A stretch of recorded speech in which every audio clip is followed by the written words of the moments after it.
Tennis খেলাকে rocket মেরে শুরু উদ্বোধন করবেন মাননীয় ক্রীড়ামন্ত্রী মহোদয়। প্রযোজককে যিনি ডাইরেক্টর সাহেব, ওনাকে ধন্যবাদ জানাই যে খেলাধুলার প্রোগ্রামে মানে স্পোর্টস প্রোগ্রাম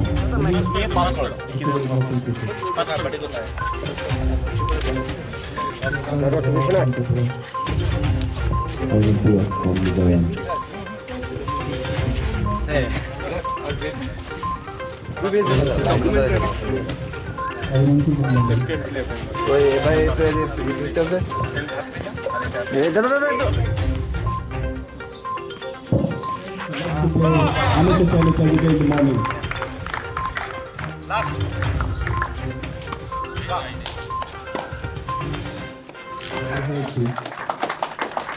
প্রেসিডেন্টের পক্ষে যারা রয়েছেন সুজিত বাবু সহ ওনার সঙ্গে যারা রয়েছেন সবাইকে ধন্যবাদ জানাই। কুশল ওপেন টুর্নামেন্ট যে চ্যাম্পিয়নশিপ আজকে এটা শুভ উদ্বোধন হবে, এই অনুষ্ঠান নিয়ে আমার আগের বক্তা যারা রয়েছেন তারা আলোচনা রেখেছেন।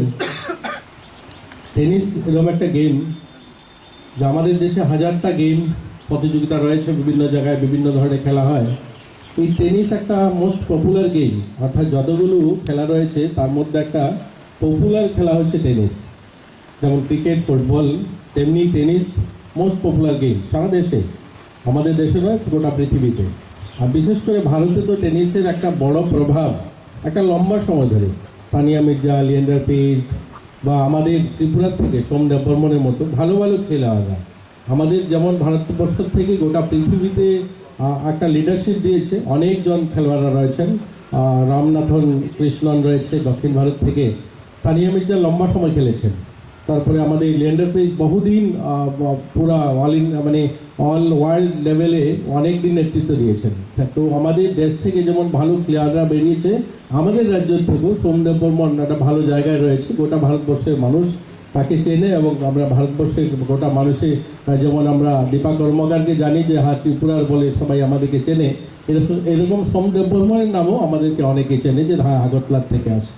তো এই খেলাটা একটা পপুলার গেম। আপনারা যারা এটাকে অর্গানাইজ করছেন, যারা এটাকে পরিচালনা করছেন লম্বা সময় ধরে, আমার শুভেচ্ছা রইল আপনাদের প্রতি। আমরা চাইব আমাদের দপ্তর থেকে আপনাদের কে সহযোগিতা করে এটাকে যেন আরও এগিয়ে নিয়ে যাওয়া যায়, আরও ভালো করা যায়, আরও কী করে আমরা কিছু আরও ভালো মাপের খেলোয়াড় এখান থেকে বার করতে পারি বা আমাদের ইনফ্রাস্ট্রাকচার যেগুলো উন্নয়ন করা সেগুলো আমরা করতে পারি। একটা কথা না বললে না হয়, খেলার জন্য যে বাজেট আমাদের রাজ্যে রয়েছে সেটা খুব কম, মানে একদম পোর কন্ডিশনে, সেগুলোকে আমরা ইমপ্রুভ করব। আর আমরা আশাবাদী আমাদের মাননীয় মুখ্যমন্ত্রী একজন স্পোর্টসম্যান, তিনি খেলার জগৎ থেকে আসেন, খেলাটাকে অত্যন্ত ভালোবাসেন। তো আমি প্রত্যাশিত ওনার নেতৃত্বে আগামী দিন খেলা অনেক এগিয়ে যাবে। আমরা খেলাধুলা এমন একটা জায়গায় ত্রিপুরা রয়েছে, আমরা ছোট রাজ্যে যদিও আমরা বসবাস করি, একটু আগেও একটা প্রোগ্রামে বলেছিলাম যে আজ থেকে 10 বছর আগেও এই রাজ্যের যারা বাইরে যেতেন, দিল্লি, মুম্বাই, ব্যাঙ্গালোর, বিভিন্ন রাজ্যে যারা যেতেন, তাদেরকে বলতে হতো ত্রিপুরা কোথা, আচ্ছা বাংলাदेश का उस पार है क्या, बांग्लादेश के अंदर है क्या, अच्छा ये बंगाल में शायद कोलकाता में है, त्रिपुरा আগরতলা है, या आसाम के उधर है क्या। मतलब আপনাকে পরিচিতি দিতে 16 বার বলতে হতো কোথায় না কোথায়। কিন্তু একটা সময় এসেছে 2016 সালের পর, আচ্ছা ও দীপা কর্মকার जहाँ से आता है वहाँ ना आपका घर আগরতলা में। তো আমাদের এই খেলাধুলার মধ্যে দিয়ে ত্রিপুরার নাম যেমন উজ্জ্বল হয়েছে, গোটা ভারতবর্ষের মানুষের কাছে পরিচিতি পেয়েছে। আর শুধুমাত্র দীপা কর্মকার নয়, আর ছোট আর্শিয়াকেও গোটা ভারতের মানুষ জানে, একটা গোটা ভারতবর্ষের আনাচে কানায় সবাই জানে, আচ্ছা আর্শিয়া যে চেস খেলতে হে। তো এরকম আমাদের খেলোয়াড়দের মধ্যে দিয়ে আমাদের রাজ্যের নাম যেমন উজ্জ্বল হয়েছে, তেমনই সংগীত একটা জগৎ যে সেক্টর, সেখানেও আমাদের রাজ্যের আগে যেমন আর.ডি. বর্মনদের আমাদের গর্ব হয় যে হ্যাঁ আর.ডি. বর্মন আমাদের এখান থেকে বিলং করেন, কোনো না কোনোভাবে আমাদের এখানে সম্পর্কিত। এরকমই आज सुरभि के सबाई जाने, अच्छा त्रिपुरा के लड़के जो আগরতলা से आता है সুরভি দেববর্মা। তো আমাদের যুবরা, আমাদের ইউথরা আমাদের রাজ্যের নাম যেমন উজ্জ্বল করেছে, আমরা প্রত্যাশিত আগামী দিন আরও নাম এগিয়ে নিয়ে যাবে, আরও রাজ্যকে এগিয়ে নিয়ে যাবে। আমাদের মাননীয় মুখ্যমন্ত্রী এবং দেশের প্রধানমন্ত্রী চান উত্তর পূর্বাঞ্চল এগিয়ে যাক। উত্তর পূর্বাঞ্চলের আমাদের এটা বলতে হবে যে আমরা আমাদের দুর্ভাগ্য যে আমরা এত বছর পর গোটা ভারতবর্ষের মানুষ উত্তর পূর্বাঞ্চলের দিকে তাকিয়ে আছে। একটা সময় কি হতো, আগরতলার ছেলেমেয়েরা খেলাধুলার জন্য এখান থেকে 16 থেকে 20 ঘন্টা বাসে করে গিয়ে গুয়াহাটি স্টেশনে গিয়ে বসে থাকতে হতো, সেখান থেকে ট্রেনে ভারতবর্ষের বিভিন্ন জায়গায় খেলতে যাবে। এটা ছিল এখানে যারা পুরনো খেলোয়াড়রা রয়েছেন, যারা অভিভাবকরা রয়েছেন, তাদের সবার অভিজ্ঞতা। অথচ দেশ স্বাধীন হয়েছে আজকের দিনে আমরা দাঁড়িয়ে কথা বলছি 75 বছর। আজকের থেকে 5 বছর আগে আমাদের রাজ্যের ছেলেমেয়েরা খেলতে যাবে, গুয়াহাটি স্টেশনে যেতে হবে 20 ঘন্টা বাসে সফর করে। পরিবারের লোকজন, মা বাবারা অনিশ্চয়তার মধ্যে থাকতেন, ছেলেটা এই 24 ঘন্টা বাসে যাবে, সেখানে স্টেশনে বসে থাকবে, সেখানে তারপরে নর্থ ইস্ট এক্সপ্রেস, ব্রহ্মপুত্র রাজধানী চেপে ভারতবর্ষের বিভিন্ন প্রান্তে যাবে। আজ কিন্তু সেটা দূর হয়েছে। কার জন্য? মোদিজির জন্য দূর হয়েছে। আজ আগরতলা স্টেশনে গেলে আমাদের পরিবারের ছেলেমেয়েরা ভারতবর্ষের সমস্ত বড় শহরগুলিতে যাওয়ার ব্যবস্থা হয়েছে। তার জন্য আর ওই বাসে 20 ঘন্টা যেতে হয় না। এটা পরিবর্তন হয়েছে। আজ উত্তর পূর্বাঞ্চলকে, গোটা ত্রিপুরা সহ উত্তর পূর্বাঞ্চলকে আজ ভারতবর্ষের সমস্ত প্রান্তের খেলার মাধ্যমে হোক, আর আমাদের প্রধানমন্ত্রী যে ফোকাস আজকে উত্তর পূর্বাঞ্চলকে নিয়ে যেভাবে ওনার বিষয় যে উত্তর পূর্বাঞ্চলকে এগিয়ে নিয়ে যেতে হবে, তার সেই দিশাতে আজ কাজ করছে। আজ দেখুন সাবরুম পর্যন্ত রেল কানেক্টিভিটি কবে 1964 সালে ধর্মনগর রেল এসেছিল। 1964 সালের পর 50 বছর পার হয়েছে, তারপরে রেল পৌঁছেছে সাবরুম। এগুলো পরিবর্তন হয়েছে, এগুলো মানে ভাবতে হবে। এগুলো কাদের জন্য হয়েছে? প্রধানমন্ত্রী নরেন্দ্র মোদীজির জন্য হয়েছে, যে দেশ স্বাধীনতার 75 বছর মানাচ্ছে গোটা দেশবাসী।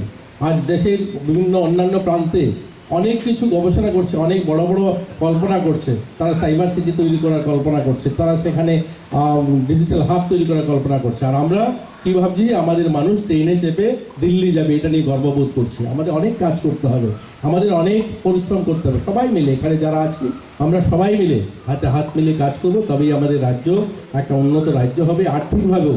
আজ যখন আমি খেলার কথা বলছি, আমি খুব সময় নষ্ট করবো না, যেহেতু খেলোয়াড়রাও অপেক্ষা করছে, উদ্ঘাটন হবে, খেলা হবে। আজ আমরা আমাদের এই যে খেলার ফান্ডিং ইনফ্রাস্ট্রাকচার তৈরি হবে, পয়সা নেই। কেন আমরা এই কথাগুলো বলছি? কেন আমাদের কাছে অর্থ থাকবে না? আমরা আজ যখন কোনো কিছু কল্পনা করি, তখনই আমরা ভাবি কেন্দ্র পয়সা দেবে কি? আমরা এখানে একটা স্পোর্টস কমপ্লেক্স গড়বো, তখনই আমাদের ভাবনা আসে, আচ্ছা কেন্দ্র পয়সা দেবে কি? ফাইলটা পাঠালে পরে কেন্দ্র থেকে স্যাংশন আসবে কি? আগে সেগুলো ভাবতে হয়। কেন ভাবতে হবে? আমাদের রাজ্যে, আমরা যদি বলি, আমাদের রাজ্যে জল, জঙ্গল, নদী বা নালা, ভূমি মিলে একটা প্রাকৃতিক সম্পদে ভরপুর রাজ্য আমাদের। আমাদের এখানে গ্যাস হয়, আমাদের এখানে ইলেকট্রিসিটি হয়, আমাদের এখানে মা ত্রিপুরেশ্বরী রয়েছে, বনজ সম্পদ রয়েছে। কেন আমরা উন্নত হতে পারলাম না? এত বছর কেন সময় লাগলো? আজ বলে আপনারা বলবেন আপনি তো 5 বছর ধরে আছেন। হ্যাঁ, যেটা 70 বছরে হয়নি সেটা 5 বছরে করা সম্ভব নয়। সময় লাগবে, আপনার সবার সহযোগিতা লাগবে। আমরা আমাদের রাজ্যকে একটা আত্মনির্ভর রাজ্য, একটা স্বনির্ভর রাজ্য আমরা নির্মাণ করব, সেই সংকল্প থাকবে। খেলোয়াড়দের মধ্যে দিয়েও আমরা এখান থেকে প্রতিভাবান খেলোয়াড় বেরোবে, আমাদের রাজ্যের নাম উজ্জ্বল করবে, সেই অঙ্গীকার থাকবে আজ এই খেলার মধ্যে। সবাই ভালো থাকবেন, সবাই সুস্থ থাকবেন, ঈশ্বরের কাছে প্রার্থনা করি। এই কথাগুলো বলে আমি